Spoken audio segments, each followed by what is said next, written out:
Muy buenas tardes a todos. Les doy la más cordial bienvenida a esta su jornada de actualización del mes de mayo del año del Señor 2026 desde las instalaciones de la Universidad de Anáhuac, México. Se encuentra con nosotros un podio súper distinguido. Entonces, si me permiten, voy a darle la vuelta a mi camarita. Presento al presidente electo de la Sociedad Mexicana de Actuarios, eh, actuario Juan Manuel Martínez.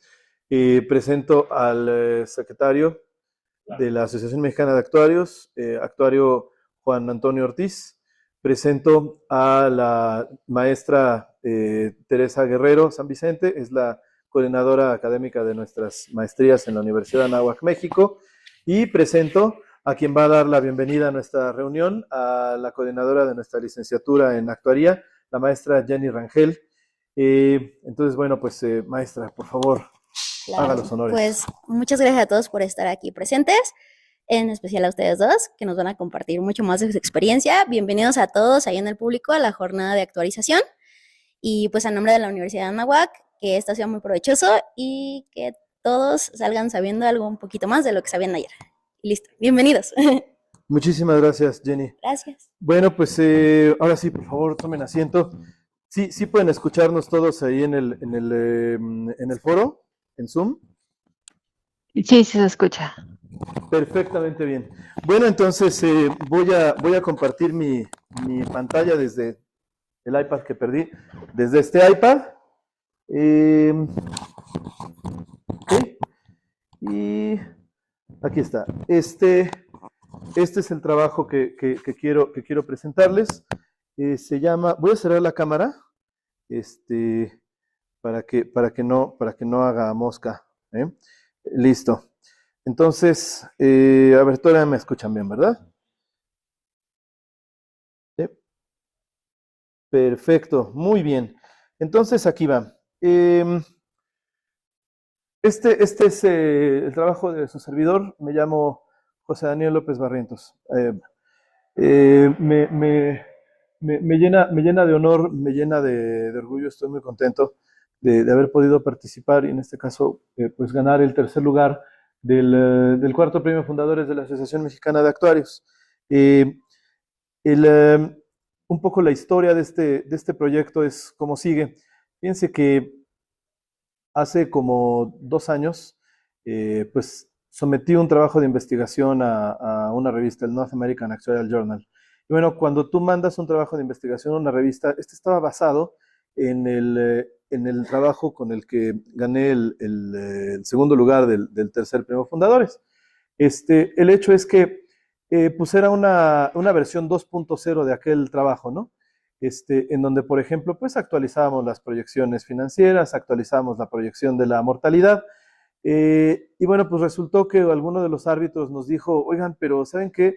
Estaría muy bien que en vez de suponer pues que la mortalidad es así como la están poniendo, nosotros hacíamos pues las curvas de mortalidad, la de México hoy, la de México a la que queremos llegar, y decíamos, pues vamos a hacerlo en un horizonte pesimista de 40 años, en un horizonte normal, vamos a decir, de 20 años y en un horizonte súper optimista después de pandemia de 10 años, ¿no? Entonces lo que hacíamos era que, bienvenidos, lo que hicimos fue que eh, le, le, para estas proyecciones de mortalidad, lo que hicimos fue que eh, pues simplemente dividimos entre 10, 20 y 40 pues la brecha que había entre las curvas de mortalidad, y pues se iban moviendo, ¿no? Entonces uno de los árbitros nos dijo, no, ¿sabes qué? ¿Por qué no mejor le meten factores de migración? Y bueno, pues esa fue la historia de aquel trabajo, porque pues la verdad es que no seguimos trabajando en él, ¿no? Pero yo sí me quedé con la duda, uy, de veras, ¿cómo afecta la migración a la mortalidad? ¿No? Y bueno, decía, bueno, pues a lo mejor se refieren porque este era el North American, pues a lo mejor se refieren a lo que hace ICE, ¿no?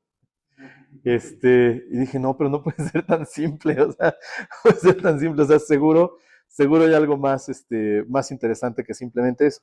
Y efectivamente, ¿no? Entonces, lo que se me ocurrió a mí trabajar fue, a ver, pues está este fenómeno de la gentrificación, ¿no? Y bueno, pues cuando hablas de gentrificación te refieres a, pues por lo menos dos países, ¿no? El país de donde salen las personas que van a llegar a encarecer el nivel de vida en un país y el país al que van a llegar los que vienen del otro país, ¿no?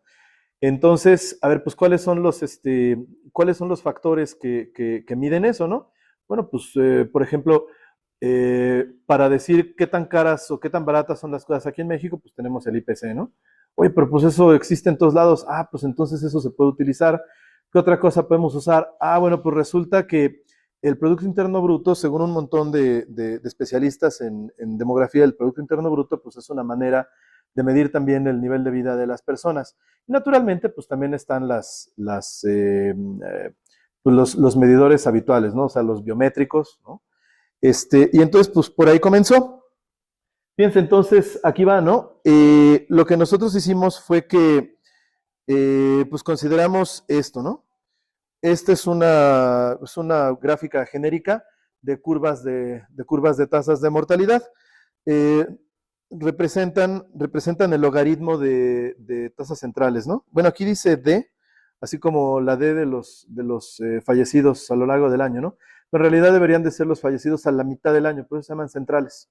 Entonces, tomas los logaritmos y se ven esta especie de palomitas de Nike. Son súper genéricas y siempre se ven igual. La diferencia es que si tienes una mortalidad elevada, pues salen más arriba. Si tienes una mortalidad no tan elevada, salen más abajo y ya. Entonces, de lo que se trata es les digo, en el trabajo original aparecían muy arriba y de lo que se trataba era de bajarlas. Y lo que dijimos era, pues vamos a medir cuánto mide de aquí a aquí. Y si, por ejemplo, es 3, es una tontería, ¿no? Digamos 3, pues quiero hacerlo en 3 años, pues divido entre 3 y un año, 2 años, 3 años, ¿no? Así.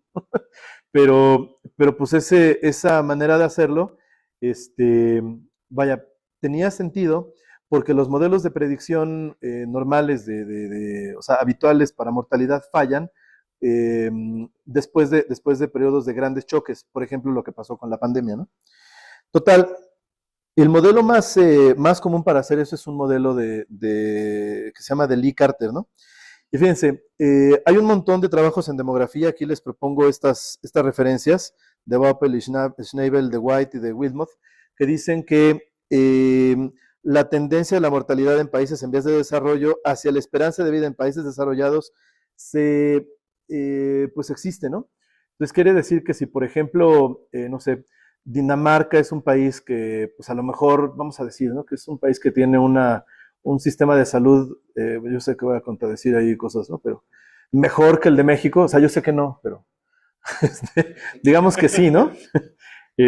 Bueno, pues la tendencia de la mortalidad en México, pero la mortalidad en México tiende a la mortalidad en Dinamarca, al menos en este momento, ¿no? O sea, la mortalidad de hoy. Quiere decir eso que pues a lo mejor dentro de X años, pues vamos a llegar a tener la misma esperanza de vida al nacer que pues, los daneses, ¿no? Ya yo sé que es difícil de creer, ¿no? El asunto es que, pues podría ser, ¿no? Podría ser. El chiste es que, pues hay eso y hay un montón de autores que lo afirman, ¿no? Entonces, en esta investigación lo que hago es que tomo, pues esa idea, ¿no? Y tomo otra idea de algunos otros autores que dicen, pues en vez de tomar solamente un país, tomemos un bloque de referencia, ¿no? Entonces yo dije, pues que mi bloque de referencia sea precisamente, ok, Dinamarca y Francia, junto con los Estados Unidos de América, ¿no? Que ese sea el bloque de referencia y bueno, pues la mortalidad en México debería de tender a esos, ¿no? Entonces, fíjense, por acá está la mortalidad en México, acá está la mortalidad en Estados Unidos, ¿no?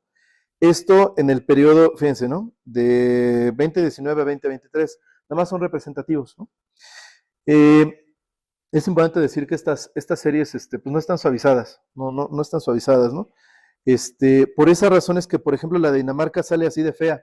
De hecho, lo que yo hice para que medio jalara la de Dinamarca, porque como acabo de decir, logaritmo de muertos entre vivos, resulta que hay grupos de edad en 2019 y en 2020 en Dinamarca en donde la gente no murió, o por lo menos la estadística oficial de los daneses pues no lo registró. Entonces, pues el logaritmo de 0 entre algo.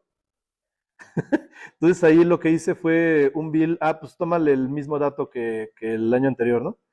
Así. Entonces estas están sin suavizar ni nada, pero vean, ¿no? De hecho, en una modificación de este mismo trabajo, hecha por una de mis alumnas, lo que hace es que saca Dinamarca, por eso, o sea, porque pues, o sea, parece ser que después de todo el sistema mexicano sí está un poquito lejos del danés, parece ser, ¿no? Lo que hace es que toma a otro país que también está desarrollado, pero en donde la mortalidad es un poquito más, vamos a decir, mexicana, para decirlo de alguna forma diplomática, ¿no?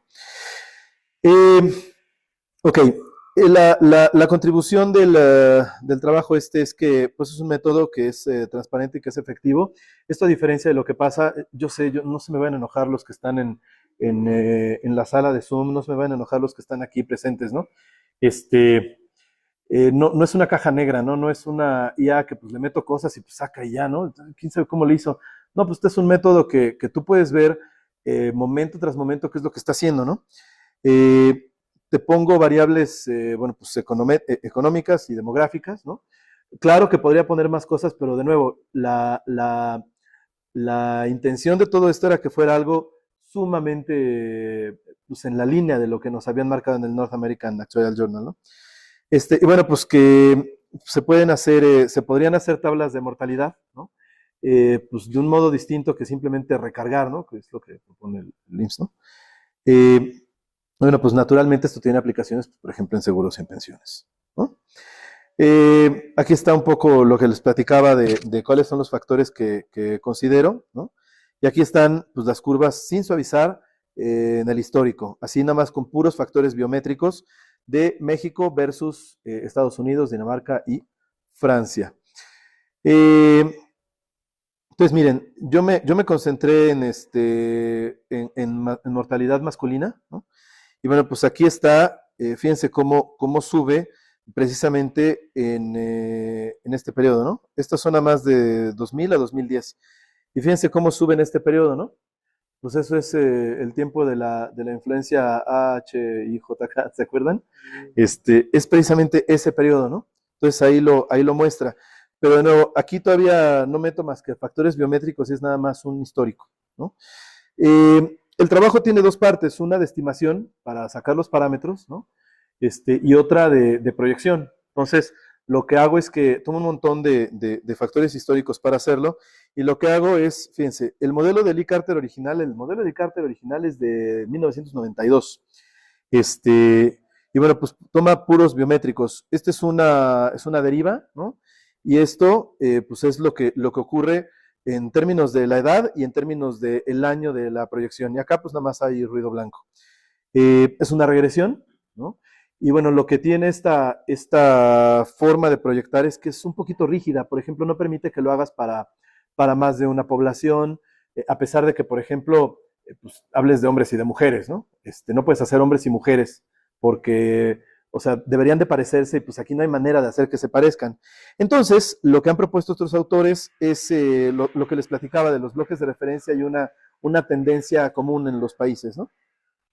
Entonces, lo que hago es que pues considero mortalidad en el bloque que son desarrollados, ¿no? Y bueno, pues otra vez, esta es una deriva, ¿no? Y esto es, y aquí funciona igualito, ¿no? Por país, ¿no? En el 10º país. Y esta es una tendencia común, o sea, de nuevo biométrica. Y bueno, pues acá está la parte de, vamos a decir, entre comillas, innovación, ¿no? Producto Interno Bruto, ¿no? Migración y el índice de precios al consumidor, ¿no? Que bueno, yo creo que son factores que, bueno, al menos la parte de migración y de índice de precios al consumidor, que pues, te pueden dar una idea de cómo está subiendo o bajando el nivel de vida en el país, ¿no? Ok, platicamos un poquito acerca de quiénes son las CAS, son caminatas aleatorias, ¿no? Y en ese sentido, pues ya vamos viendo para dónde vas, ¿no? ¿Por qué? Pues porque estás platicando de un proceso estocástico. Les platico también, lo que yo hago es eso, lo que yo hago en general es procesos estocásticos y pues busco aplicaciones a seguros, a pensiones, a finanzas, a demografía en este caso, ¿no? Y bueno, aquí está el caso del país en vías de desarrollo. En este caso, pues es como si hubiera un montón de jotas, y eso quiere decir que si, por ejemplo, lo quiero hacer para México, Honduras y no sé, Colombia, podría hacerlo, ¿no? Aquí, naturalmente, pues había que hacerlo para México, y pues con ese lo hice. Creo que una cuestión interesante aquí es que efectivamente me muestra este indicador de migración, pero considera solamente a los países de la proyección, en este caso de nuevo México, Dinamarca, Francia y Estados Unidos. Pero, por ejemplo, no digo qué onda con los hondureños viviendo en México, ¿no? Entonces es nada más entre ellos, ¿no? Eh, bueno, esto es lo que les platicaba, ¿no? Entonces, colectas datos, calibras y proyectas. Entonces, aquí estamos en pura calibración, ¿no? Y bueno, aquí de nuevo, pues para las personas que le hacen un poquito a la técnica esta de control, a ver, ¿sí están viendo la presentación ahí en Zoom? Sí, sí, ¿no? Ah, sí, sí la ven. Aquí está, ¿no? La B, pues son estas Bs que vieron hace un momentito, ¿no? En las proyecciones estas, ¿no? Perdón, en las ecuaciones estas, ¿no? Y entonces lo que hago es que, pues tengo un parámetro, ¿no? Esta U, que pues va a controlar un jugador que está como por arriba de todo el sistema, ¿no? No tiene que ser una persona, o sea, es un algo que lo mueve, ¿no? Que mueve las mortalidades. Y dice que pues yo tengo 1 menos el control por esta cosa, más el control por esta cosa, y bueno, más todos estos, ¿no? Lo trabajo para poder escribirlo de esta manera, y bueno, pues tener un parámetro de U igual a 0 querría decir que pues el país en vez de desarrollo solito, va a ir tendiendo a la mortalidad del otro. ¿Cuándo? ¿Quién sabe cuándo? En ese sentido, el trabajo es un poquito tramposo porque lo que yo hago es que lo proyecto hasta que pues, dé, o sea, que se acerque la mortalidad de un país a la mortalidad del bloque de la referencia, ¿no? Pero por supuesto que uno podría preguntar, oye, ¿cómo se ve, por ejemplo, en vez de, yo creo que yo lo hice a 40 años, en vez de, por ejemplo, a 40, ¿cómo se ve en 20 años? ¿Qué tanto se ha reducido la brecha? Y sobre todo, ¿qué tanto se reduce en términos de, pasen. Pues David, creo que ya llegaron, sí. Entonces, ¿qué tanto se reduce, no? Aquí se puede hacer. Entonces, lo que hago, de nuevo, para la gente de control, ¿no? Bienvenidas. Lo que hago y esto para la gente de control es considero un sistema lineal, ¿no? Con un costo cuadrático, y el costo está escrito en términos de la esperanza de vida al nacer. Alguien preguntará, oye, ¿y no se podría, no sé, minimizar la diferencia de todas las esperanzas de vida a lo largo de todos los años de la tabla? Y diría, híjole, a lo mejor sí, pero eso es súper complicado. Entonces, lo que optimiza esta cosa es solamente la esperanza de vida al nacer de cada de los países, nada más eso. Entonces, considera esto, ¿no? Y bueno, pues estas son las fórmulas actuariales que pues, todos conocemos, queremos, amamos, ¿no? Porque pues aquí todos somos actuarios, ¿verdad, Mario? No, es que Mario es un amigo que es un matemático, pero enseña actuarios. Pero nos queremos entre todos, ¿no? Pero nos queremos entre todos, dice. Bueno, entonces, para la fase de proyección lo que hago es precisamente eso, ¿no? Optimizo yendo desde el último año de mi proyección, que de nuevo es tramposo porque pues lo voy tanteando. O sea, a ver, aquí quiero que la diferencia se minimice y que me da, y que me da, y que me da, y que me da. O sea, esa cosa se puede hacer fácilmente, por ejemplo, en un solver de Excel. Así, ¿eh? Ahí está como se ve el índice cuadrático de rendimiento. Y bueno, sistema lineal, costo cuadrático, ¿no? Y bueno, pues acá está la proyección de, bueno, este es México y el mundo, ya con todos los datos, ¿no? Del bloque de referencias, ¿no? De 2014 a 2018. Y bueno, cómo se ve la estimación de solamente México, ¿no? Entonces, fíjate, México está por acá y el mundo está por acá, bueno, la referencia está por abajo, ¿no? De lo que se trata es, pues, de bajarla, ¿no? Conste de bajarla hasta el nivel que tienen el día el último día de la fase de estimación, ¿no? Que pues en este caso creo que era 2023 o 2024, no sé. Entonces, 2019 en Francia, aquí es nada más para ver cómo pues, si van quedando, ¿no? Esta, por ejemplo, es cómo quedan las de la proyección que hago yo, ¿no? En 99 contra la de Francia, de 99, ahí está, ¿no? Considerando los factorcitos estos, y pues vean, más o menos va quedando, ¿no? Con Estados Unidos, ¿no? ¿No? A ver.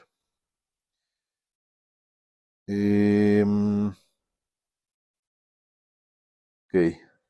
Este es el caso de los logaritmos en México. Ok.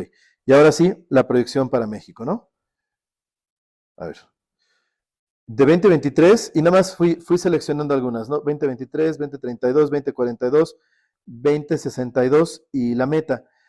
Por favor, noten que la meta tiene esta característica, ¿no? Efectivamente, va por abajo de las proyecciones en ciertas edades, ¿no? Pero después, pues va por arriba, ¿no? ¿Por qué? Pues porque de lo que se trata es de optimizar la edad al nacer, la esperanza de vida al nacer, ¿no? Entonces, ¿quiere decir pues en general voy a tener una mortalidad siempre abajo? No, lo que quiere decir es que la esperanza de vida al nacer de los mexicanos va a quedar eh, parecida a la del bloque de referencia, conste, al día de, vamos a decir, hoy, ¿no? Ok, y aquí están los resultados. 2023, que fue el inicio de la proyección, tenía los hombres una esperanza de vida de 71.81 años, ¿no? La meta era esta, ¿no? Y fíjate que a 2062, o sea, son 40 años, ¿no? Casi le llegamos al bloque de la referencia, pero no llegamos, no llegamos. Entonces, pues ahí hay una cuestión bien interesante, ¿no? Para los que sean más curiosos de la cuestión de qué es lo que pasa con las US en el modelo de control, sí, adivinaron, efectivamente salen las US en cero en cada año. Entonces, al final lo que pasa es que la mortalidad se va moviendo, pues ella sola, ¿no? ¿Qué cosa se puede hacer para controlar eso desde, pues, por ejemplo, gobierno? Pues, no sé, controlar migración, por ejemplo, ¿no? Ahora, controlar migración aquí porque estoy platicando solamente de eso, ¿no? Mover el IPC, mover esto, ¿no? ¿Qué cosa diría que le falta a esto? Pues, por ejemplo, un análisis de sensibilidad hacia las variables que estoy midiendo, ¿no? Este es el escenario que corresponde al pesimista en la proyección original, aquella de la que les platiqué en el artículo que nunca vio la luz, ¿no? Es un escenario de más de 30 años, ¿no? Ok. El método es innovador porque utiliza control estocástico. Se trata de proyecciones coherentes porque son coherentes entre ellas, ¿no? Acá no dice una de las características que quería poner, que era que son con rotación en el tiempo. Quiere decir que hay suavidad entre la proyección de un año y la proyección del año siguiente. O sea, no se ven tan diferentes, salvo que haya un evento de gran shock, por ejemplo, lo que les platicaba de la epidemia de influenza de 2010, ¿no? Considera pues, factores de gentrificación, ¿no? Desde luego se pueden considerar más cosas, pero bueno, aquí esa era la idea, y bueno, pues tiene aplicaciones prácticas. Las limitaciones son lo que les platicaba, ¿no? Bueno, pues ¿para dónde vamos? Pues para hacerlo más grande, considerar más cosas, hacer las tablas, efectivamente, considerar hombres y mujeres, ¿no? Por ejemplo. Y bueno, referencias estas, y bueno, pues naturalmente este artículo está ya publicado en el volumen 19 de Actuarios Trabajando, y pues ahí están todos los pormenores, ¿no? Igual decirles, también pueden encontrar los artículos tanto de mis compañeros, mis colegas aquí presentes, como los artículos de nuestros colegas, los que van a presentar el próximo mes. Entonces, bueno, pues por ahora es todo. Les agradezco mucho por su atención, por su presencia y por su paciencia. Gracias.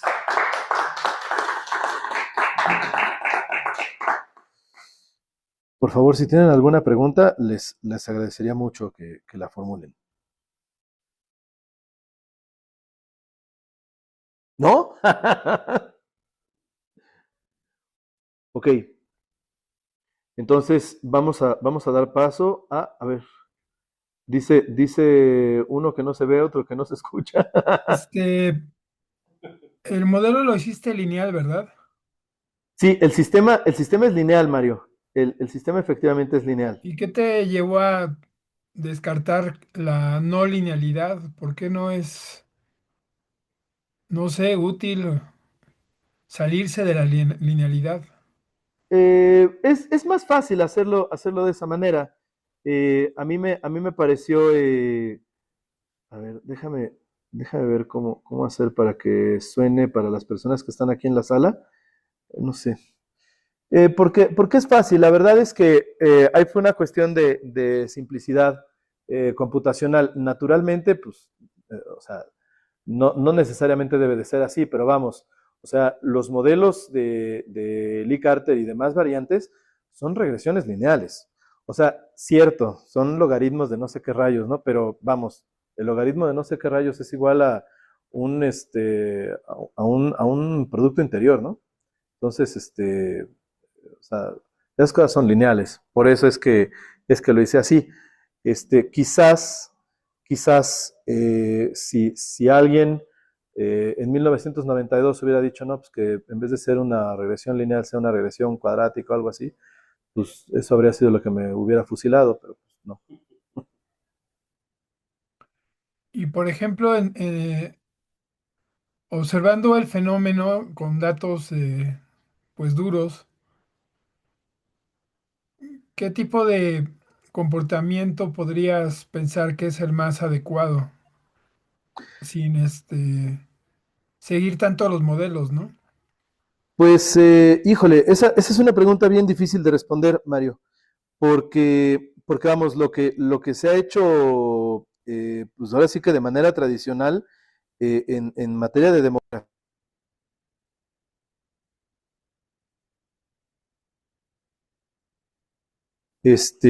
lo que se ha hecho tradicionalmente es precisamente eso. Entonces, bueno, pensar afuera de la caja en ese sentido, pues es un reto todavía por ser abordado. Muchas gracias. Gracias, mano, gracias, Mario. Bueno, pues, si nada más Perdón, tengo otra pregunta. sí, adelante, adelante, por favor. Estableciste que metiste ruido blanco, ¿no? Sí. Eh, ¿Hay otro tipo de formas de tratar el fenómeno con otro tipo de ruido? Porque mi pregunta Onda, es, ruido colorado o bueno, o alguna, sea, otro alguna tipo de distribución. que no sea normal. Sí, Fíjate que no que yo sepa, ¿eh? Ahí no que yo sepa. ok, muchas gracias. Gracias, Mario. Bueno, pues ahora sí doy la palabra a el siguiente presentador, que va a ser mi compañero Luis David. ¿Cómo te llamas, Luis David? Luis David Rodríguez. Luis David Rodríguez. Entonces, a ver, presento desde acá. Listo. Entonces, por favor. Cambiar, así lo que va a necesitar cambiar. Ujú. Gracias.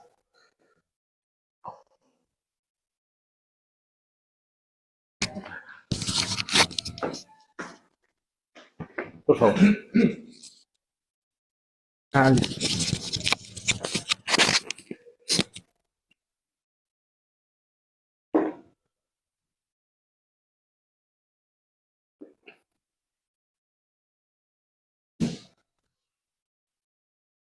Bueno, pues el proyecto que yo les voy a presentar es identificación del nivel de riesgo en suscripción individual en seguros de daños con modelos basados en árboles de clasificación.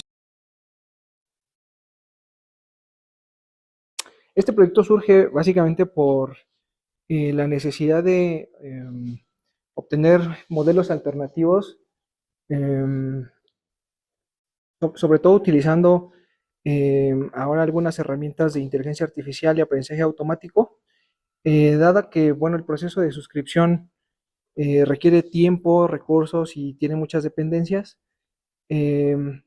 Antiguamente, la principal objeción para utilizar este tipo de modelos era el tema del procesamiento, el tema del desempeño y que la mayoría generan pues algunas reglas que son de caja negra.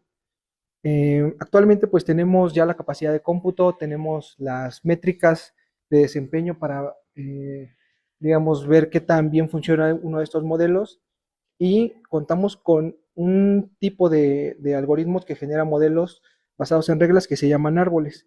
Estos árboles pues son interesantes porque trabajan con n dimensiones, o sea, permiten trabajar con muchas dimensiones, también permiten mezclar variables numéricas, variables categóricas y generan modelos basados en reglas. Para eso, bueno, en este trabajo propuse un pequeño proceso para generar modelos basados en árboles en suscripción individual. Básicamente de lo que se trata es que nosotros empezamos con datos de los asegurados, toda la prima emitida, recopilamos la información de los siniestros, hacemos un preprocesamiento para tener los datos preprocesados, después lo que hacemos es etiquetarlos. Con esos datos ya etiquetados vamos a entrenar un modelo, que es aquí en donde entrenamos este modelo de árboles. Una vez que lo tenemos ya entrenado, pues podemos ya, digamos, evaluar nuevas solicitudes de suscripción. Y pues ya que tenemos el modelo, pues podemos decidir qué hacer, ¿no? O sea, todas estas categorías nosotros las definimos, categorías del nivel de riesgo, y decidimos qué hacer, ¿no? Si tenemos un nivel bajo, pues podemos pasar directamente a, a calcular una prima de tarifa. Si es un riesgo medio, lo mandamos a revisión y si es alto, lo podemos rechazar. Este es el esquema completo y así es como se ve, digamos, el paso 1. Consiste pues, en tener los datos de los asegurados. Nosotros estamos proponiendo un ejemplo basado en seguro de autos. Estamos considerando solamente 2 variables, aunque puedan ser más, ¿no? Ya tenemos sexo, localidad, marca, modelo, color, pero nosotros estamos considerando únicamente la edad y las horas de conducción semanal promedio, y estamos trabajando con 25 datos simulados, sobre todo para que se vea cómo es la interacción y la generación del modelo, ¿no? Aquí tenemos los datos de los asegurados. Como vemos, pues tenemos la edad, el promedio de horas de conducción y la prima de tarifa. Después lo que hacemos es incorporar la siniestralidad, es decir, ver cuántos se accidentaron. Y aquí tenemos algunos, ¿no? Con la siniestralidad digamos, en unidades monetarias. Después de eso necesitamos procesar los datos.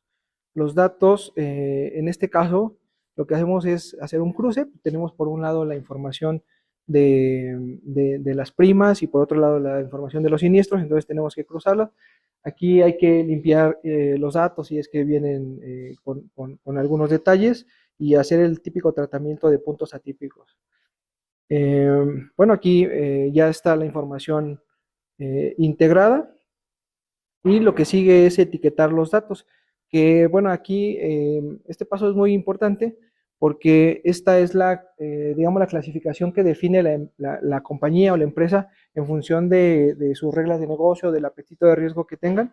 En este caso lo estamos segmentando de forma equivalente, por lo tanto, pues tenemos un riesgo bajo, medio y alto dividido en porcentajes iguales. Y bueno, esto es lo que va a permitir hacer el etiquetado en función de cuál fue la siniestralidad sobre la prima que se emitió. Y aquí ya tenemos los datos etiquetados. Con esto ya podemos empezar a trabajar el entrenamiento del modelo, que es el paso 5. Aquí ya viene la parte de cómo funciona el árbol de clasificación. Y bueno, pues primero vamos a hablar de lo que es un árbol. Un árbol pues básicamente es un modelo de aprendizaje automático que permite generar modelos basados en reglas. Tiene un nodo principal, tiene criterios que van ramificando, que se llaman nodos intermedios, y en función de eso y algunas reglas de decisión se tienen lo que son las hojas y nodos finales, con lo que pues ya podemos tener cuál es el valor que pertenece a determinada clase, ¿no? En este caso, En este ejemplo se ven solamente dos clases, la clase 1 y la clase 2, que están en verde y en rojo. Y básicamente de eso se trata, ¿no? Nosotros vamos a tener tres niveles de riesgo, pero este es el ejemplo como para que se pueda ver con más claridad cómo es un árbol de clasificación.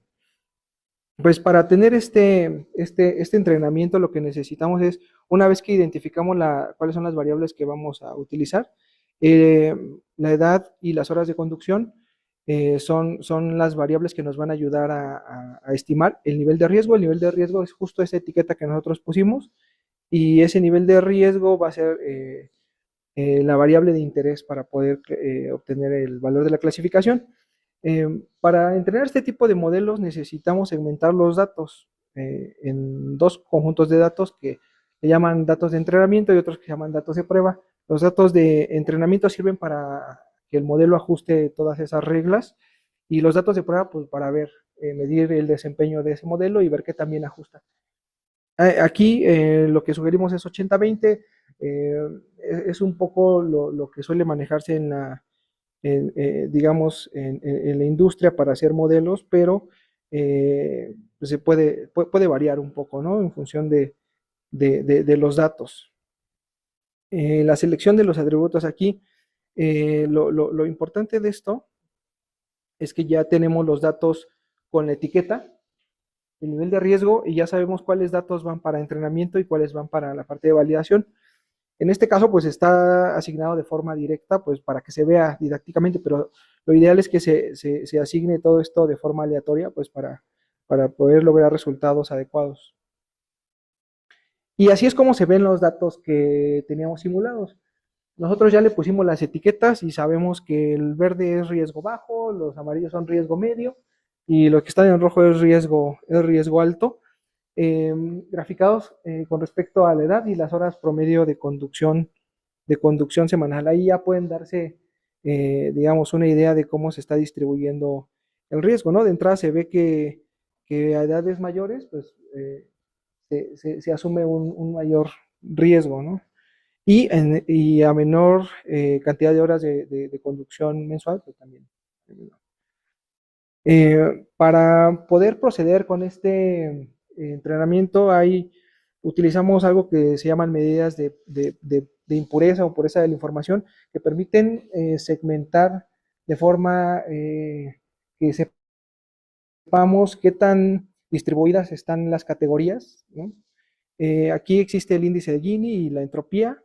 Nosotros utilizamos para este ejemplo el índice de Gini, que básicamente lo que utiliza es a la unidad le restamos la sumatoria de la proporción de los elementos que quedaron en cada categoría. Aquí, como estamos partiendo de este conjunto de datos, pues lo que hacemos simplemente es contar cuántos elementos hay de cada categoría y obtenemos lo que le llamamos el Gini total. Este es importante porque de aquí tenemos que ir haciendo segmentaciones y vamos a ir reduciendo ese índice de Gini para poder generar las reglas de decisión y las ramitas, ¿no? Lo que necesitamos construir es un primer nodo que permita segmentar los datos de la mejor manera. Y nosotros aquí podemos ver que hay varias opciones, ¿no? Una puede ser que atravesemos una línea más o menos en las horas promedio de conducción y otra es que a lo mejor segmentemos por edad. Pero bueno, eso ya se vuelve un problema de optimización matemática que afortunadamente nos ayuda a todo el tema del procesamiento computacional. Y aquí lo que proponemos es partir por edad, ¿no? Es decir, queremos ver aquellos que son, cuál es el riesgo que tienen las personas con menos de 40 años y que tienen más de 40 años. Y lo que encontramos es que tiene un índice de Gini de 0.524. Vamos a comparar otro ejemplo, ¿no? Ahora probemos con las horas, ¿no? Ya no utilicemos la edad, sino probemos con las horas de conducción. Y se nos ocurre que 15 es un buen número. Entonces, con esto, pues encontramos que hay un índice de Gini menor, ¿no? De 0.29, de tal forma de que esta segmentación funciona mejor. Evidentemente, cuando utilizamos el algoritmo, pues nos da el valor óptimo de forma muy, muy, muy rápida. Y con esto pues podemos ir procediendo, ¿no? Entonces, nuestra primera decisión nos genera pues un modelito de este estilo. Todavía no está terminado, pero ya podemos decir que para los casos en los que las horas de conducción promedio sean menores a 15, pues se tiene un riesgo bajo, invariablemente.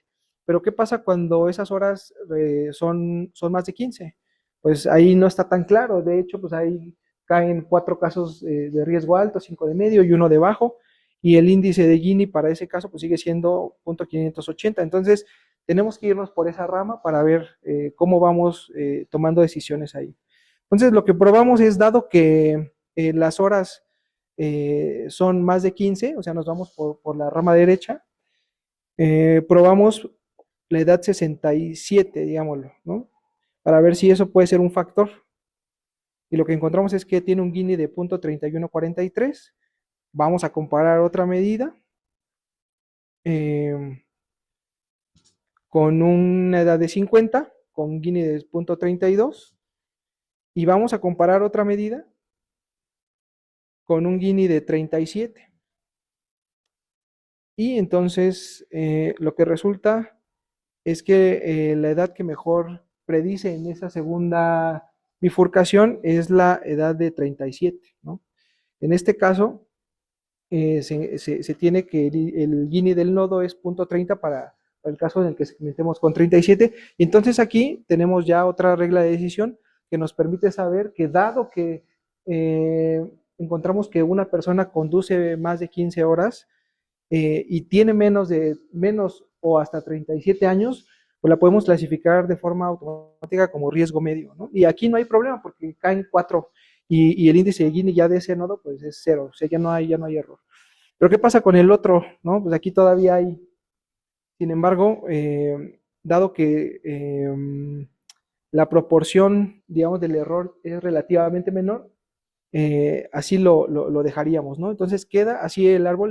Le puse ahí un asterisco en esa última esferita que hice alto, justamente pues para ejemplificar el tema, un tema que les quiero platicar que es muy interesante, que tiene que ver con el sobreajuste o subajuste de los modelos. En este caso vamos a hablar del sobreajuste porque es muy fácil que este tipo de modelos caigan sobre ajuste porque se pueden crear n número de ramas y de niveles. Entonces esto puede generar este tema del sobreajuste. Entonces, ¿qué es el sobreajuste? Pues tener un modelo tan especializado, tan ajustado a los datos de entrenamiento, pero bueno, eso tiene una desventaja con los datos de prueba, ¿no? Porque no necesariamente va a funcionar bien, ¿no? Y ese es el problema. Aquí vamos a intentar hacer ese sobreajuste para que sigamos viendo cómo es el proceso, dado que ya tenemos el caso de más de 15 horas de conducción, edad más de 37, pues podemos seleccionar que las horas son menos o igual a 34, tenemos un Gini de 0.16 y ahí está nuestra segmentación, que ahorita ya asumiremos que va bien. Y aquí nos falta otra, ¿no? Porque todavía vemos ahí en una de las secciones que todavía hay 2 puntitos, uno verde y uno amarillo. Entonces vamos a resolverlo también. Y lo que hacemos es que a la edad de 55 hacemos otro corte. Entonces prácticamente con nuestro modelo tenemos, digamos, unas métricas de desempeño del 100%. El problema es que cuando haya datos nuevos no va a funcionar también, ¿no? Y así, ese es el ejemplo del sobreajuste. Y es muy importante verlo aquí porque es muy fácil que con este tipo de modelos caigamos en sobreajuste. Entonces, es mejor tener un modelo que funcione de forma aceptable con los datos de entrenamiento y funcionará bien con datos reales, ¿no? Y este es el modelo con el sobreajuste. Evidentemente no se equivoca en nada, pero solo con los datos de entrenamiento, o sea, con los datos nuevos fallará muchísimo más que si lo hacemos con un modelo no sobreajustado. Entonces, ¿qué podemos hacer para evitar esto? Pues básicamente definir cuál es el nivel máximo, cuáles son los niveles máximos de profundidad, cuál es el límite de los nodos, cuáles son los elementos que se necesitan que se diferencien para dividir cada nodo, y cuál es el número de elementos mínimos por hoja. O sea, no queremos que haya un elemento en cada hoja, ¿no? O sea, necesitamos que sea un poco más robusto. Entonces, si nos quedamos con nuestro modelo no sobreajustado, lo que tenemos es esto. Y vemos que en cada una de digamos, de los caminos, el índice de Gini va disminuyendo. Evidentemente, en donde hay cero, son hojas terminales en donde no hay error. Eh, y bueno, la interpretación es muy sencilla. De hecho, pues ahí aparecen las reglas y es que si nosotros encontramos a un prospecto que tiene menos de 15 horas de conducción promedio, pues sí, automáticamente lo ponemos en riesgo bajo, ¿no? En otro caso, o sea, si conduce más de 15 horas, nos tenemos que preguntar cuál es la edad. Entonces, si la edad es menos o igual a 37, automáticamente lo mandamos a riesgo medio, y si la edad es mayor que 37, lo mandamos a riesgo alto. Y con eso tenemos esta interpretación. Entonces, este es nuestro modelo que no está sobreajustado y que nos ayuda a predecir bastante bien. Esos puntos grandes son los datos de prueba, es decir, los datos reales. Imagínense que llega, bueno, no los datos reales, los datos de simulando un cliente real, un nuevo prospecto real. Entonces, como vemos, tiene algunas equivocaciones, pero de forma general funciona bien, ¿no? Y funciona mejor que si utilizamos un modelo sobreajustado. Para eso, bueno, pues tenemos que obtener algunos datos, es decir, cuántas veces se equivocó para todas y cada una de las clases, y con eso sacamos algunas métricas muy interesantes que tienen que ver con la precisión, bueno, la exactitud y la precisión, que tiene que ver con básicamente en general cuántos se equivoca, ¿no? Luego la otra métrica va sobre los datos correctos y los falsos positivos. Y luego hay otras métricas que ya combina, bueno, otra que va sobre los datos correctos y los falsos negativos, y una métrica combinada que es el F1, ¿no? Básicamente, con estas métricas podemos evaluar el desempeño de un modelo. Aquí está muy sencillo, ¿no? Porque digamos que de 5 nuevos casos, atinó 4, ¿no? Entonces, la exactitud del modelo general es 80%, ¿no? Y aquí para cada una de las clases, pues obtenemos la precisión, es decir, en riesgo bajo no falló, en riesgo medio no falló, y en riesgo alto sí se equivocó, pero bueno, es lo que vemos aquí, ¿no? Que este punto verde, en realidad cayó en la zona de los rojos. Y bueno, ese es digamos, de forma general cómo funcionan las métricas de desempeño. Aquí se puede ver muy sencillo. Y con eso podemos saber si un modelo está funcionando bien o no, si es aceptable o no. Y bueno, eso también dependerá de la industria en la que se esté utilizando, ¿no? Habrá industrias en donde sea crítico que no tengamos un número elevado de falsos positivos o falsos negativos, ¿no? Entonces, eso es muy importante para eso. Y bueno, ya que tenemos el modelo, justamente hablamos de la recopilación de datos de nuevos clientes. Y vamos a hacer aquí un ejemplito muy didáctico en donde tenemos 3 prospectos con diferentes edades. Primero, una persona con edad 27 y 35 horas de conducción semanal. Y lo que encontramos es que esta persona, bueno, ¿por qué camino iría? O sea, primero se pregunta las horas, entonces iría por la rama derecha, ¿no? Y luego de ahí tiene que preguntar cuál es la edad. Tiene 27 años, entonces toma el camino de la rama izquierda desde seno. Entonces cae en riesgo medio, y es así como funciona. Es relativamente sencillo y muy didáctico. Y podemos hacer eso con otros ejemplos. Una persona con edad 58 y 23 horas de conducción. Caería en la rama derecha por las horas de conducción, y otra vez en la rama derecha porque supera la edad de 37. Y otro ejemplo más, nada más para complementar, una persona de edad 59 y 4 horas de conducción semanal. Aquí, como tiene menos de 15 horas, pues automáticamente cae en riesgo bajo. Entonces, esa es la lógica de esto, y digamos que son modelos que permiten tener una idea muy clara de lo que está sucediendo.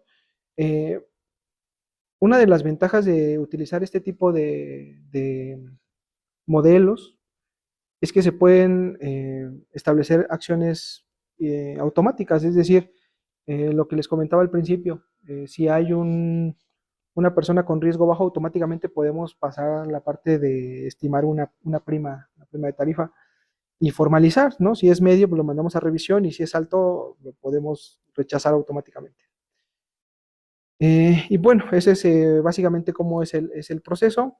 Aquí les comparto cómo es el código de entrenamiento para que vean que realmente es muy sencillo. Estos son los datos que pueden obtener de sus tablas o de sus datasets. Y es así como está procesado, ¿no? Muy sencillo. Aquí lo que estamos definiendo es separando los datos y luego creamos el modelo, cuántos niveles hay, cuántos elementos necesitamos para que se pueda dividir el nodo, el criterio, ¿no? El criterio también aparece ahí y fijamos una semilla pues para que se pueda reproducir el resultado. Entonces aquí se muestra la salida, digamos. Bueno, aquí está la parte del entrenamiento y las predicciones y las métricas que les mostré también anteriormente. Y todo esto lo tenemos con reglas muy sencillas, muy entendibles. Y pues aquí nada más cómo se ve el árbol, ¿no? Por si lo quieren imprimir. Y bueno, esto es cómo funciona ya para nuevos prospectos. Es decir, tenemos nuevos datos, ¿qué pasa, no? Oye, los mando a revisión, rechazo automático, preaprobado. Y con esto ya pueden lanzar su proceso automático en su sistema, ¿no? Un envío de correo. Aquí, si quieren acceder al código del entrenamiento. Y bueno, no sé si aquí se puede, no, este solo es el PDF.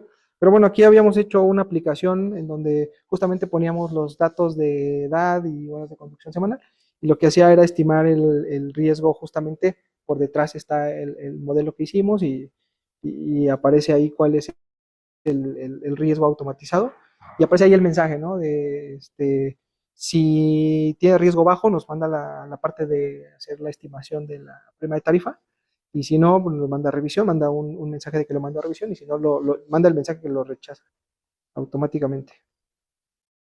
Y bueno, solo como conclusiones, para este proceso de suscripción, dado que, pues, como mencionamos, es un proceso que requiere mucho tiempo, que requiere muchos recursos y que tiene muchas dependencias, proponemos el uso como complemento, como alternativa a los modelos tradicionales, pues porque trabaja con muchas dimensiones, ¿no? En la vida real lo que tenemos son muchas variables, trabaja con variables numéricas y categóricas, que en la vida real también eso es lo que tenemos, muchas variables numéricas y categóricas mixtas, y genera un modelo basado en reglas que es muy entendible. O sea, esto se lo podemos explicar al regulador de forma muy sencilla, y básicamente eso es por qué los árboles pueden utilizarse para este tipo de problemas. También hay árboles de regresión, ¿no? No solo resuelven problemas de clasificación, pero digamos aquí el ejemplo va con árboles de clasificación, y que de hecho en el ejemplo que no se ve, cuando mandamos en este formulario de suscripción un, un caso que cae en riesgo bajo, el modelo que está estimando la prima, que da una prima estimada, es un árbol de regresión, ¿no? Es generado por un árbol de regresión. Y bueno, básicamente es eso lo que yo les quería presentar. No sé si tengan alguna pregunta, alguna duda, un comentario, ¿sí? Solo se probó con datos ¿verdad? Nada real. ¿Por qué elegimos? Ah, ¿quieres el micrófono? Cuidado, cuidado. La pregunta importante, ¿por qué para el ramo de autos utilizamos lo que fue la variable de edad y la de horas de conducción? Simplemente para hacer el ejercicio didáctico. Solo por Sí, ejemplificación. no, evidentemente en un caso real hay que ver cuáles son las variables que tienen mayor aporte. Ok. Sí, digamos, por eso ponía que había otras variables, pero esto fue un poquito como para que se pudiera entender, ¿no? Todos sabemos conceptualmente cómo funciona la edad y cómo funcionan las horas promedio de conducción. Entonces esa fue la idea, ¿no? Pero evidentemente en un caso real, como mencionas, deberá considerarse otro tipo de técnica para determinar cuáles son, perdón, las variables que mejor aportan al modelo. Justo, no sé si hayas tenido la oportunidad de ver los árboles de decisión adentro de la aseguradora de autos, cómo las están corriendo. Es que ahí hay un problema técnico, que es que normalmente los coches asegurados, no la persona que lo conduce es la que es el contratante o el asegurado.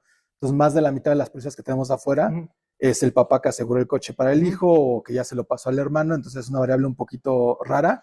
Y desde hace 10 años traemos el tema de telemática.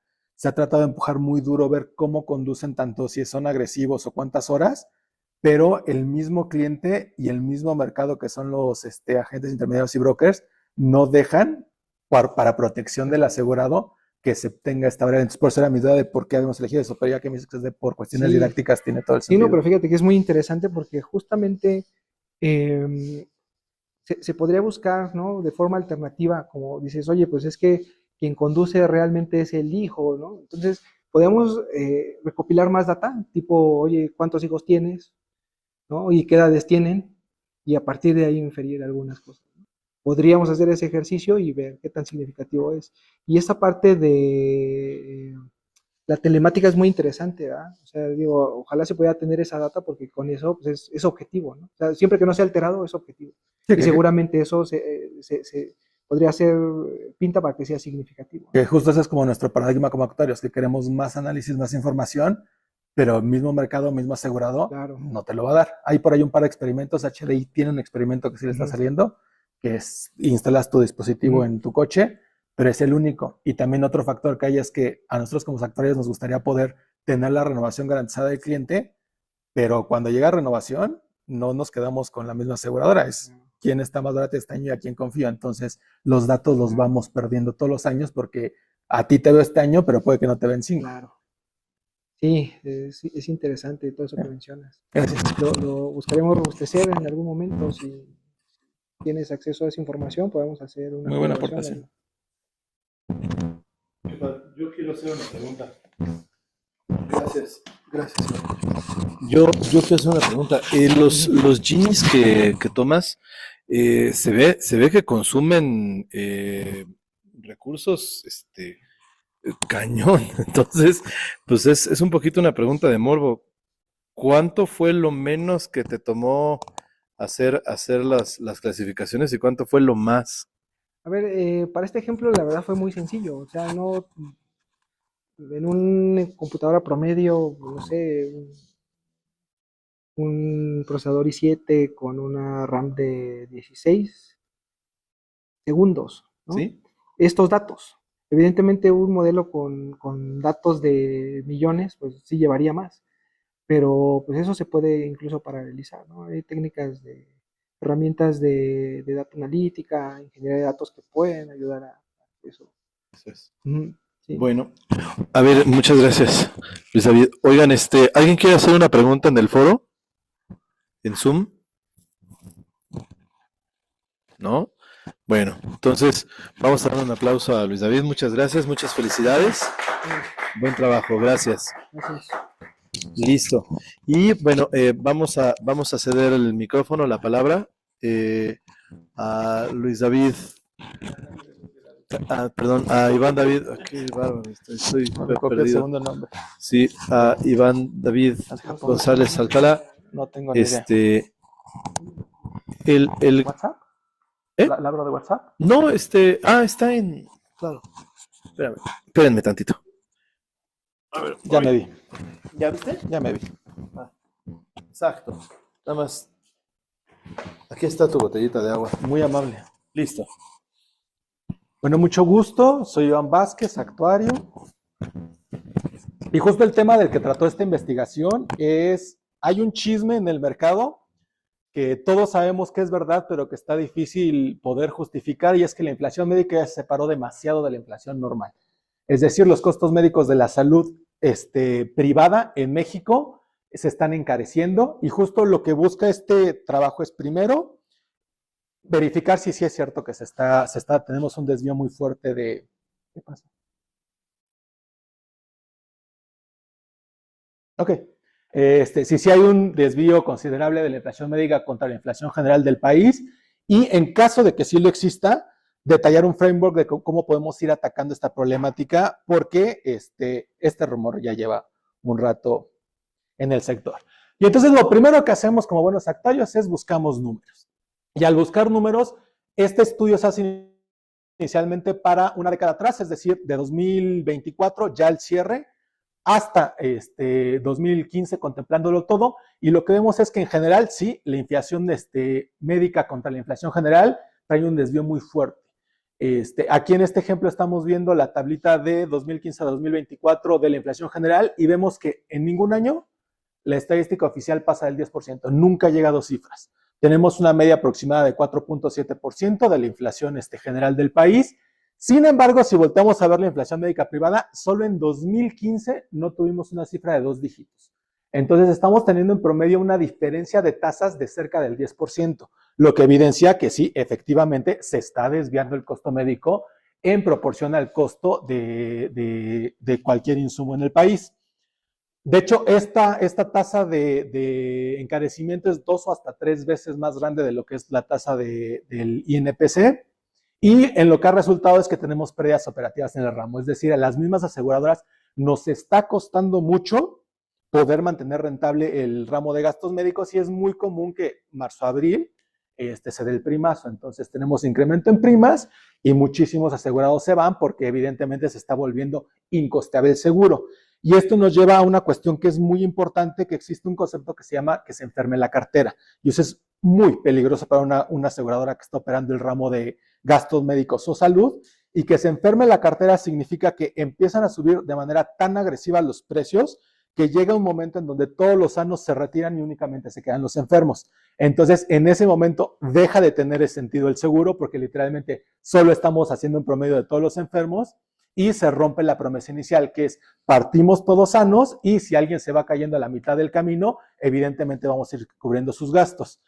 Entonces, primer punto, sí, estamos metidos a la mitad de un pequeño caos, y de hecho se hace una dramatización de lo que esperamos para los próximos años si no se va a hacer nada. Esta gráfica, porque actuarios, evidencia la increíble desproporción de lo que hay entre el gasto médico privado y el INPC. Entonces, como lo que tenemos son tasas anuales que al final terminan siendo tasas compuestas, lo que pasa es que de INPC de 2015 hasta el cierre de 2024 tenemos una pérdida del poder adquisitivo del 58%, pero la inflación médica privada acumula un 234%. Es decir, la multiplica por mucho por evidentemente el efecto de las tasas compuestas. Y ahora sí, tenemos una dramatización de lo que podría pasar en caso de que no hagamos nada. Entonces, justamente lo que busca este trabajo es empezar a construir un framework de qué cosas podemos hacer para contener esta inflación médica. Primer punto, y punto muy importante, el enemigo no somos nosotros.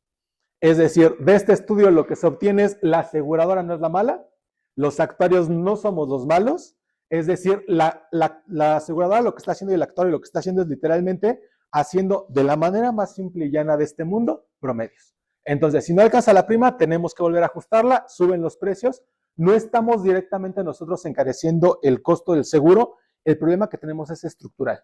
Y eso lo hace mucho más complejo, porque si simplemente nosotros fuéramos los villanos, pues nada más nos regañan, manazo en la mano y podemos continuar con la operación del ramo de gastos médicos. Pero como no somos nosotros, eso lo vuelve muchísimo más complicado. Lo que se analiza a lo largo de este estudio es, primero, la aseguradora lo que está haciendo es respondiendo. La aseguradora responde a los incrementos que recibe en los costos médicos en general. Tenemos malas praxis, tanto de grupos, de instituciones, como de ciertos médicos, que evidentemente han encarecido más el seguro, pero en general es estructural el problema que estamos sufriendo. El problema principal que estamos viendo es el tema de salud pública. Uno de los grandes hallazgos, y puede que el gran hallazgo de este estudio, es que para que gastos médicos en México no se encarezca, sea funcional y pueda ser accesible para clases medias hasta arriba, es que necesitamos un sistema de salud público fuerte. Porque si no, no tenemos incentivo de competencia. Y cuando no hay incentivo de competencia y al único al que le puedes comprar tortillas es a mí, entonces te las puedo vender al precio que yo quiera.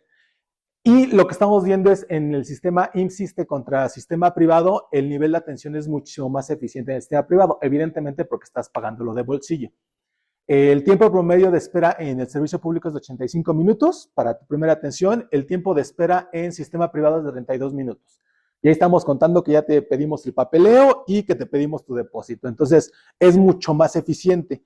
Y en situaciones de urgencia, gente que tiene cierta capacidad prefiere recurrir a un sanatorio o a una institución privada chiquita que crea que no es tan cara por el hecho de que quiere que se resuelva rápido la problemática.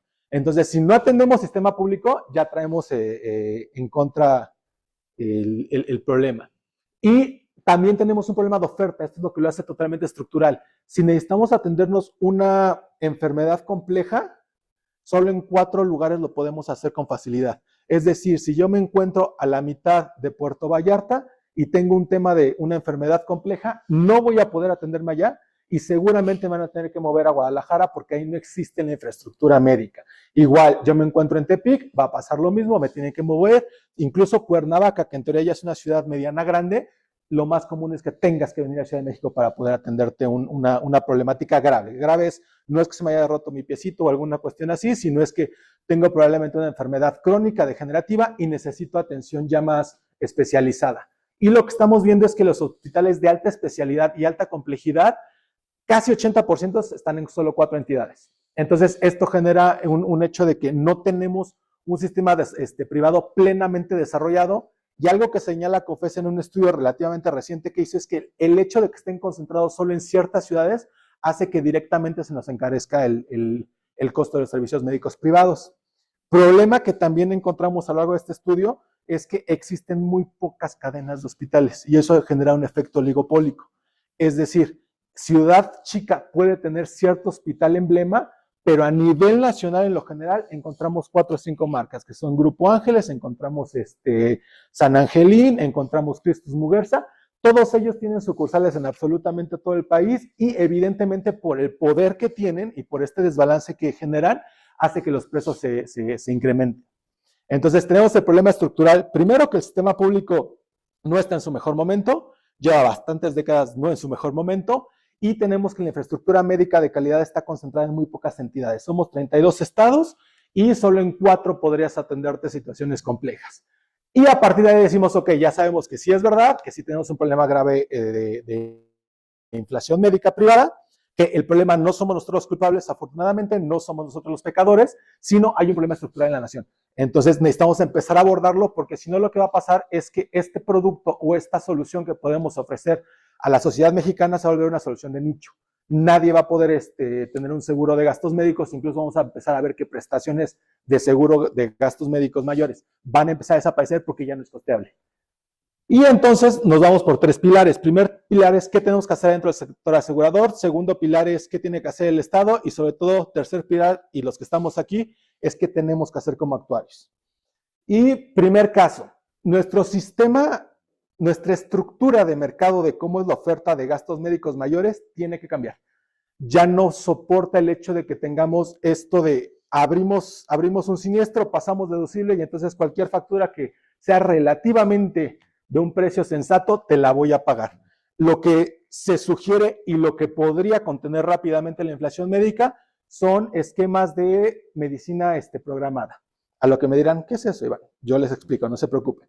El sistema más parecido al que podríamos ir migrando sería un sistema que se llama el sistema de prepago que utilizan en Colombia.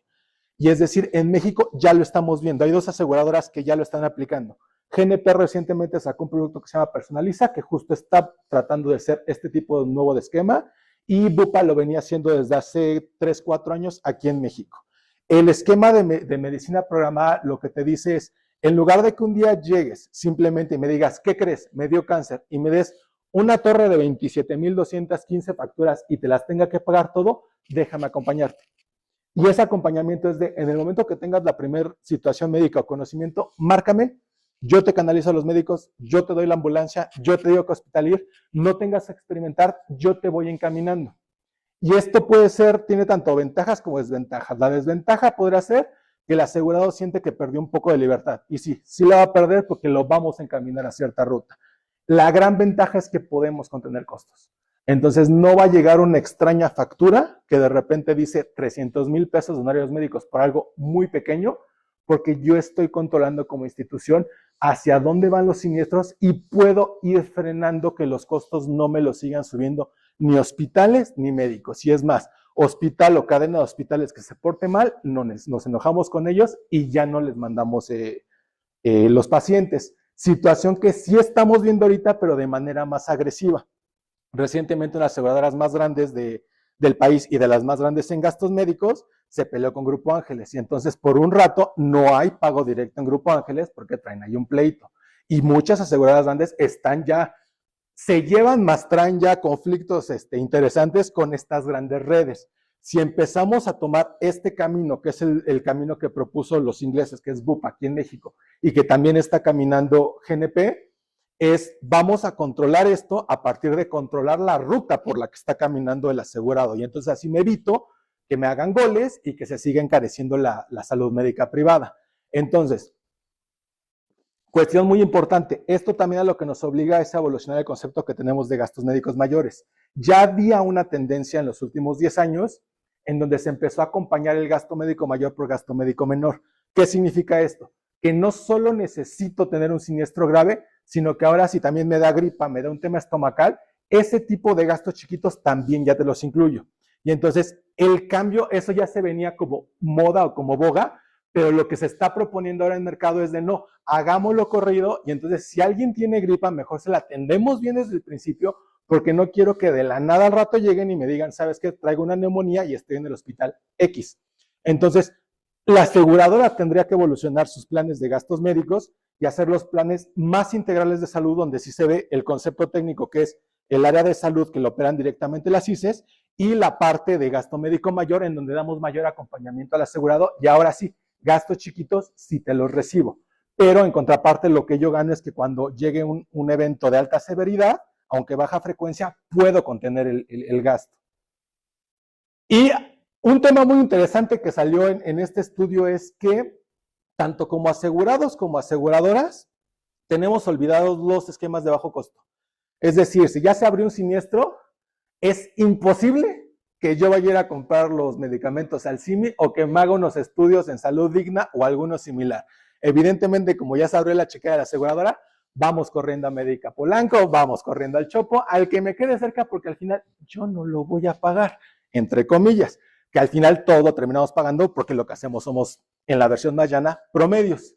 Entonces lo que se propone es de, a ver, voltemos a ver esta parte donde tenemos proveedores que ya surgieron en el mercado mexicano ya evolucionó lo suficiente de tal manera que tenemos salud privada de alto costo y alta calidad, pero ya tenemos también salud privada de buena calidad y bajo costo. Entonces, para cierto tipo de planes, empecemos a hacer alianza con este mercado que ya creció, ya evolucionó y ya es bastante sólido, en donde si yo mando un asegurado a que compre una medicina que seguramente, ¿cómo se les logan? Hace lo mismo pero más barato, si lo mando con el CIMI, entonces yo a nivel siniestralidad contengo. Y entonces puedo ir frenando. Si voy sumando a mi extraño enemigo, que son estos nuevos proveedores de bajo costo, pero buena calidad que tengo, voy sumando que voy controlando el flujo por el cual, el roadmap por el cual corre el asegurado, entonces ya puedo empezar a hablar de que estamos controlando la inflación médica. Y aquí está el señor hallazgo, que es el sistema público es el agente de equilibrio. Si no hay un sistema público fuerte, gasto médico se desvía sí o sí, aunque hagamos lo que tengamos que hacer. Entre peor sea la atención en el sistema público, más facilidad hay de que se puedan encarecer los precios en el sistema privado. Y tiene la lógica del mundo. Si alguien se enferma, se le enferma la mamá, está muy mal y sabes perfectamente que la cuñada de no sé quién lo trataron muy mal en la clínica número no sé qué número y terminó falleciendo, vendes el coche, vendes la casa, pides un préstamo, lo mandas al hospital porque tú quieres que mamá se salve, tú quieres salvarte, tú quieres que tu hijo la fractura se la atiendan rápido. Entonces, en cuanto haya desconfianza o empieza a haber muchos casos de hay un mal servicio en el sistema público, entonces el sistema privado empieza a tener más volumen de personas y por simple oferta y demanda suben precios. Entonces, la mejor manera de contener gasto médico es a través de pedir que se fortalezca el sistema público. Muy buen ejemplo de ello pueden ser los ingleses. En Inglaterra tienen un sistema SWIMS, se llama el NHS, que es el National Healthcare System, y en contraparte tienen un sector privado muy sano. De hecho, ya las aseguradoras de salud son muy fuertes. Hay una que se llama PPP, que la compró AXA, y tienen esquemas VIP muy bien planeados, con muy buenos, con una evolución de oferta en cuanto al producto bastante rica, pero justo todavía se mantienen costeables contra el poder adquisitivo inglés, porque el sistema público no está tan abandonado. Últimamente ha tenido ahí como cuestioncillas a partir de la pandemia, pero cuando tienes este esquema fuerte de salud pública, la demanda del privado baja y entonces ya podemos ofrecer productos de un costo accesible, porque cuando yo te diga, sí, mi consulta vale 5,000 pesos, una consulta simple, me vas a tirar de loco y mejor haces una hora fila en alguna institución pública sin decir nombres, porque no quiero aventarme de enemigos. Pero si me dices, está en 200 pesos la consulta y me atiendes luego, en contraparte, tienes que esperarte 2 o 3 horas en la clínica, pues yo pago los 200 pesos, es de, no voy a estar 3 horas formado. Entonces, justo lo que necesitamos para que gasto médico pueda contener su inflación médica y en general todo el sistema económico pueda contener esta inflación, necesitamos un agente de equilibrio, que es el sistema público sano. Entre más sano esté, más rápido frenamos la inflación. Y finalmente, ahí viene nuestra tarea. Necesitamos ir evolucionando nuestros modelos, además de que necesitamos evolucionar ya, porque ya es urgente, porque el ramo ya lo está sufriendo muy duro.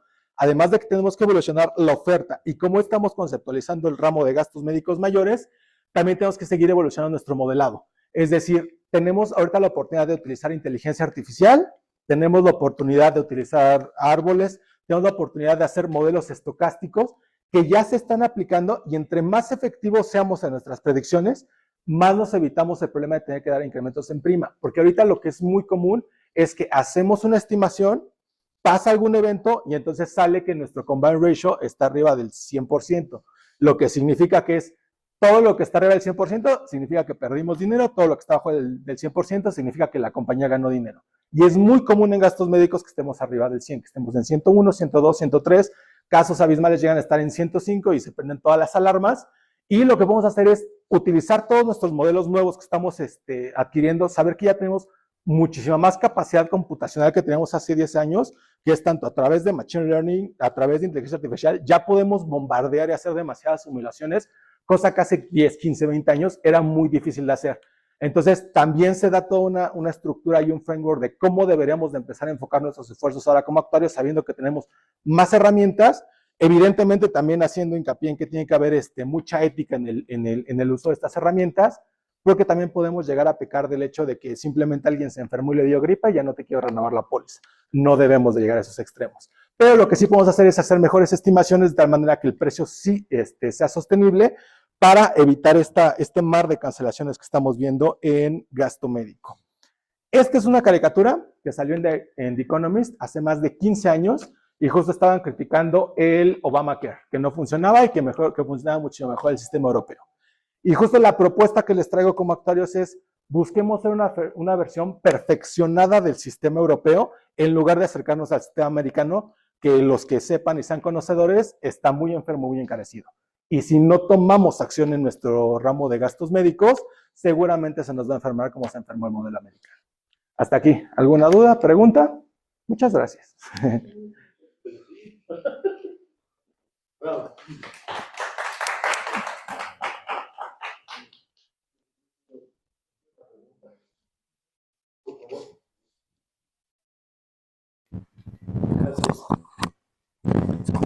Muchas gracias. A ver, entonces, si alguien quiere hacer una pregunta en el foro, adelante. Y bueno, mientras yo me adelanto. Oye, David, ¿y cuál es el paso que sigue en términos de, digo, evidentemente como actuarios, pues, escucharte y decir, pues sí hay que hacer, ¿no? Pero vamos, para ti, para tu investigación, sería, se me ocurre proponer una estructura, por ejemplo, en materia de organigramas para, por ejemplo, no sé, ¿qué propondrías? De corto plazo, y de hecho mercado ya lo está haciendo más, hay que empujar que sea más rápido, sí necesitamos hacer rápido la reconceptualización de los productos de gastos médicos mayores. Ya está empezando a pasar. La boga, en los años 90 el producto de gasto médico mayor era un machote que es que si te pasa algo, te lo voy a cubrir. Las condiciones ni siquiera eran tan extensas como las de ahorita.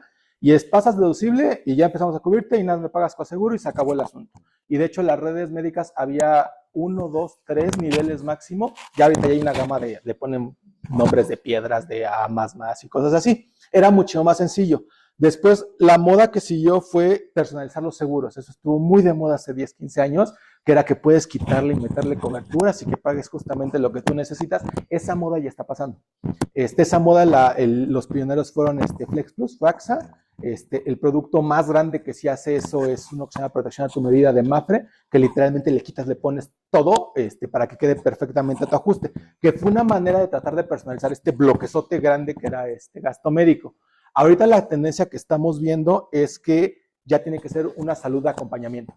Entonces, los primeros dos que salieron Bupa llegó, de hecho trajo este concepto porque ese concepto nos era ajeno a los mexicanos que lo hiciera todo continuo, y por ahí hay, esto es calidad de chisme, pero como estamos entre colegas lo puedo decir.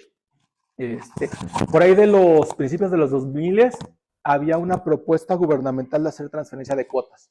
Entonces lo que significaba es que si no querías participar en el IMSS, podías pasar tu cuota al sistema privado y a ciertas aseguradoras empezaron a generar cierta infraestructura para poder atender esto. Y a partir de eso salieron las ICES. Las ICES son las instituciones de seguros especiales en salud, que son las que sí te dan la cobertura chiquita, la de el doctor de la consulta normal, incluso especialista, sin necesidad de abrir un siniestro. Entonces pasó esto y ahí se quedó porque esa legislación nunca pasó porque se dijo que era probablemente querer privatizar el sistema público. Leve sí, leve no. Entonces nunca pasó esa legislación, pero sí apareció en las ICES y sí tenemos a nivel regulatorio la capacidad de tener este tipo de oferta. Llega los ingleses, primero venden un producto muy VIP que era el Bupa Internacional y después abren esta oferta nacional y ellos tienen un concepto diferente de la salud, que es la salud tiene que ser toda. O sea, no nada más es para la emergencia grande, sino también te voy a dar médico, te voy a dar medicinas, te voy a dar estudios de laboratorio sin necesidad de que abras el siniestro.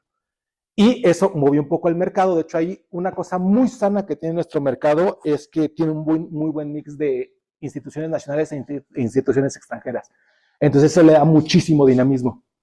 Y a partir de ahí, GNP, que es uno de los que más ha sufrido los incrementos, decide lanzar Personaliza. También habían hecho un par de productos como más dinámicos.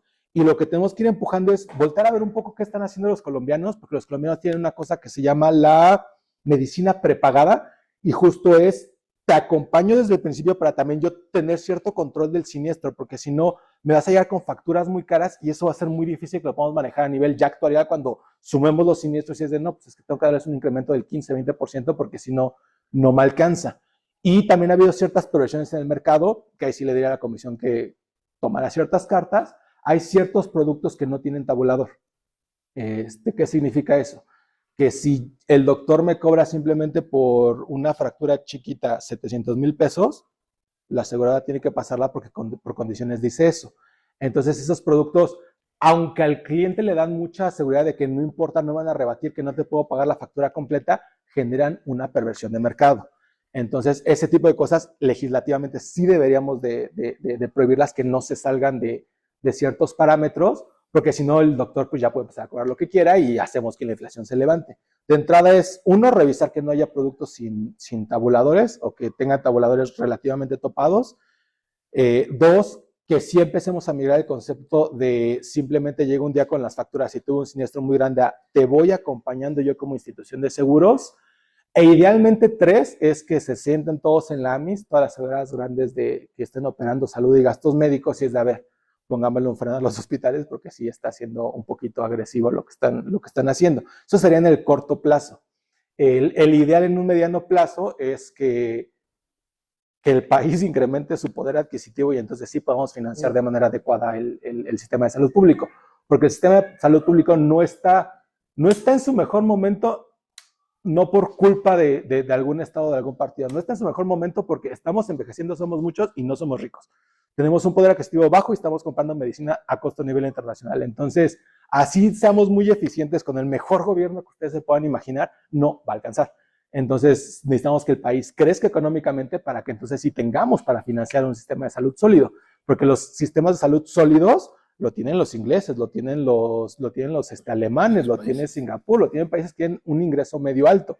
Entonces también, incluso de nuestro lado, aunque esté triste, tenemos que ser empáticos de, pues hay mucha fila o no alcanza, pues sí, es que no ganamos tanto. Entonces lo que tenemos que hacer es hacernos más ricos como país para que sí podamos financiar un sistema público sólido. No hay dinero y no lo va a haber porque todavía no tenemos un ingreso medio alto.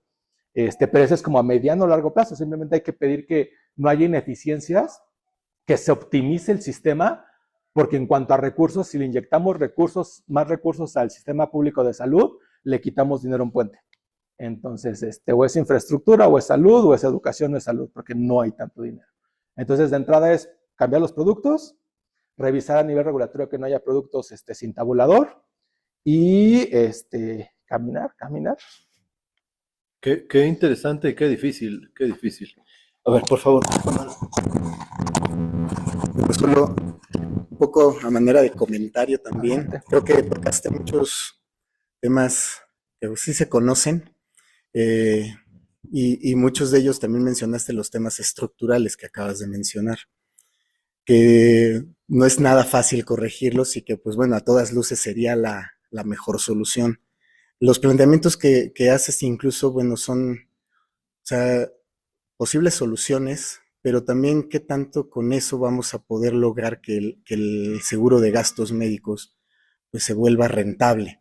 O sea, estamos haciendo y nos quebramos mucho la cabeza por hacer todo esto, pero hay otras cosas y hay otros actores, ¿no? Todo esto es un ecosistema. Como tal, incluso, pues bueno, hablamos de hospitales, médicos, las propias aseguradoras que nos estamos buscando alternativas de contención de gasto, pero incluso también los mismos asegurados. Cuando, pues como ya mencionaste, ¿no?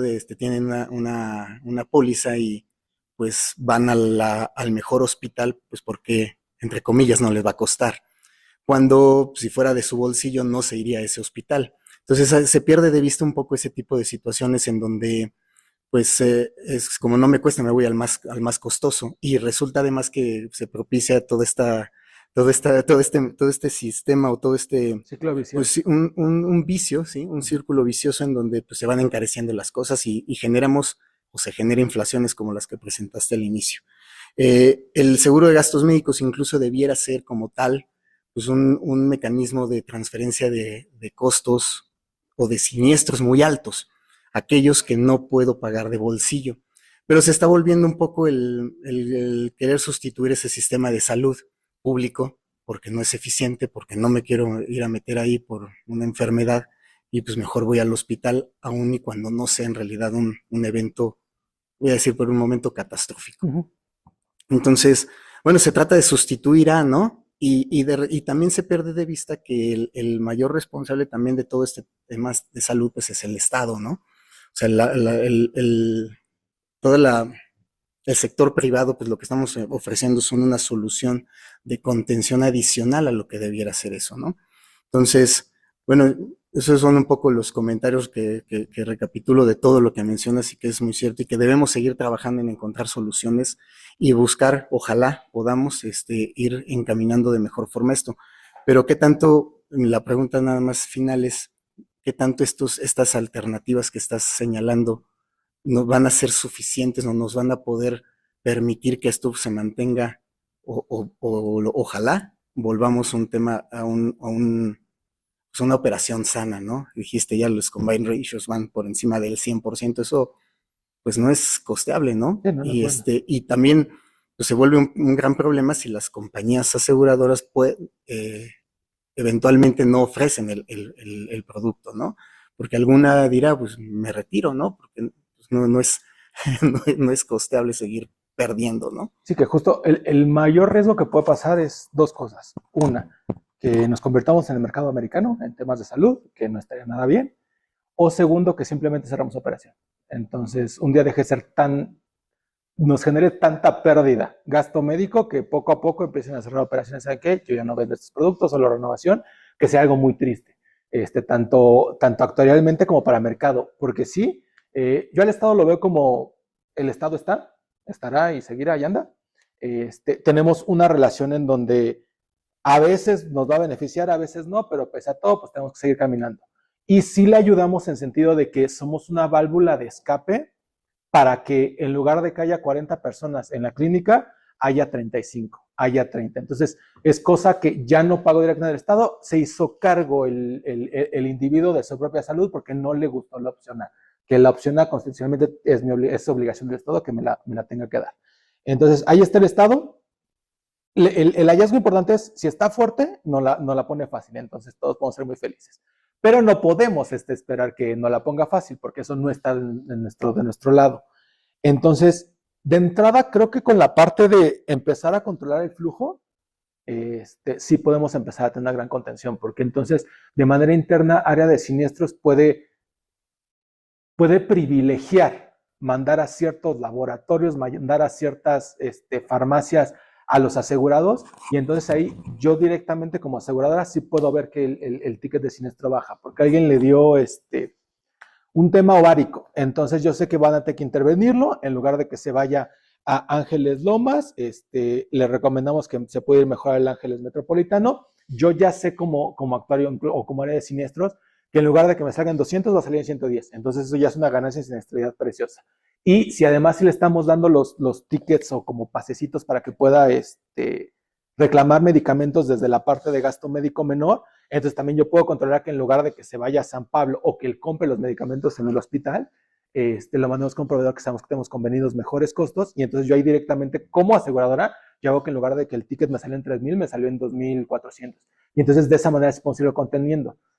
Voy a quemarlos, una disculpa, pero la aberración del no tabuladores de Bupa sí genera una desviación horrible de mercado, porque entonces malacostumbras a un médico a que puede cobrar 400,000 pesos por una cosa chiquita, y entonces ya no quiere atender al que paga out of the pocket de su bolsillo, ya no quiere atender al que viene de otra aseguradora, porque le encantan los asegurados de tal compañía, porque sabe que puede cobrar 7, 5 veces más de lo que cobra normalmente. Entonces eso nos genera una desviación fuertísima, pero de entrada creo que el hecho de tenemos este concepto que era muy sano, que es de esto es para un gasto médico mayor, así se llama el producto, es de algo que tú no puedas costear, entonces vas a utilizar este producto.